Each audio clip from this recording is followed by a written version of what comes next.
There's a moment in history when fear became a household chore. Not a faraway battle, not rationed bread, but the quiet, insidious dread of atomic annihilation. During the tense decades after World War II, families across the United States and Europe didn't just prepare for storms.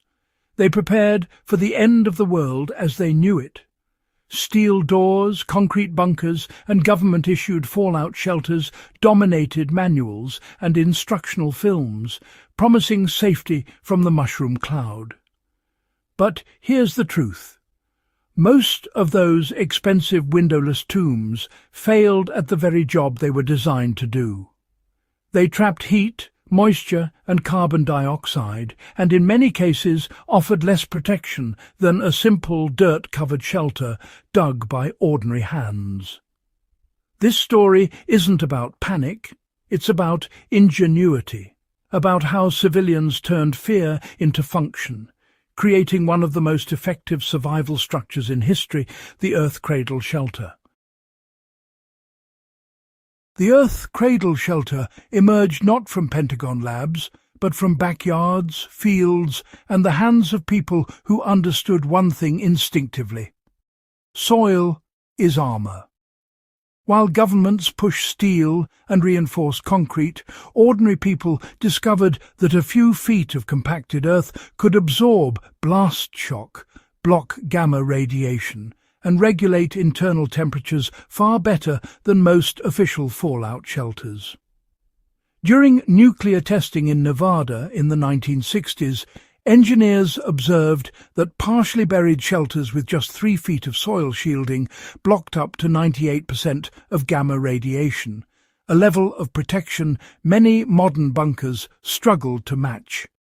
The reason was simple physics. Soil absorbs and disperses energy gradually, unlike rigid concrete that cracks under sudden pressure. What makes the Earth Cradle Shelter remarkable isn't just protection, it's sustainability. Unlike airtight bunkers that quickly turned into suffocating ovens, these shelters embraced natural airflow. By placing one vent low and another high, air circulates through convection, moving naturally without fans or electricity. The soil covering maintains a steady underground temperature, roughly 55 degrees Fahrenheit year-round, keeping the interior cool in summer and warm in winter. No modern HVAC system can do that without power, yet this shelter achieves it with the most basic elements: earth, wood, and ventilation. The practical design of the Earth Cradle Shelter is deceptively simple.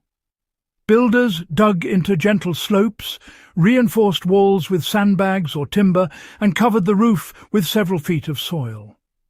One entrance angled downward to deflect rain, while the vents maintained airflow. During the Cold War, enthusiasts and engineers refined these ideas further.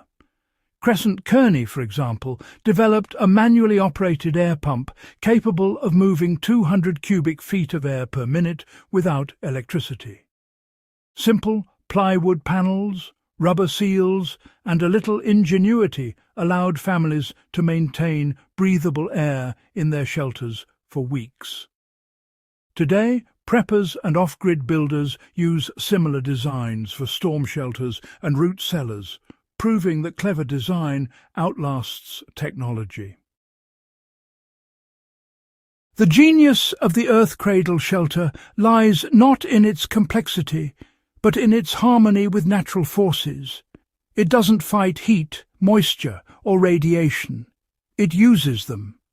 Compacted soil is both armor and insulation. The earth absorbs energy from blasts, dampens vibrations, and stabilizes temperature.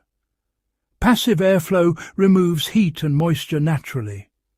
The shelter doesn't require generators, batteries, or ongoing maintenance. It works because it obeys a fundamental principle engineers have known for centuries. Work with nature, not against it. Even small, shallow versions of the shelter are practical today. A 4 to 5 foot deep structure can serve as an emergency shelter, root cellar or storage space. Lined with timber or sandbags, covered with 2 or more feet of soil and equipped with simple ventilation, it provides stealth, insulation and protection. From above, it looks like a normal mound or garden feature. From the inside, it's a stable, resilient space. It's a design that scales, adapts and outperforms many of the expensive government-approved bunkers that now sit cracked, flooded or abandoned. The legacy of the Earth Cradle Shelter stretches beyond the Cold War. It influenced earth-sheltered homes, passive cooling systems and other self-regulating structures. Its principles of energy absorption, natural ventilation and temperature stability remain relevant in modern survival planning, sustainable architecture and off-grid living. And the lesson it leaves is timeless. Fear can be a motivator, but knowledge and practicality are survival's true allies.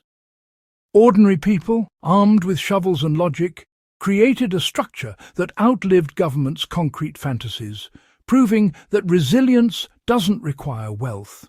It requires understanding.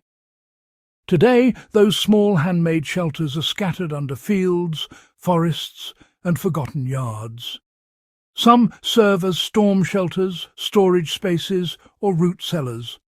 Others remain untouched, like little time capsules of an era when atomic paranoia fueled extraordinary ingenuity. They survived because they respected the simplest law of engineering work with the forces of nature, not against them.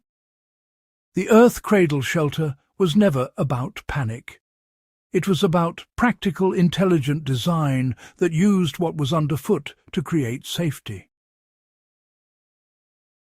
So, if you're fascinated by Cold War survival sustainable design or forgotten engineering, the Earth Cradle Shelter is a masterclass in thinking differently.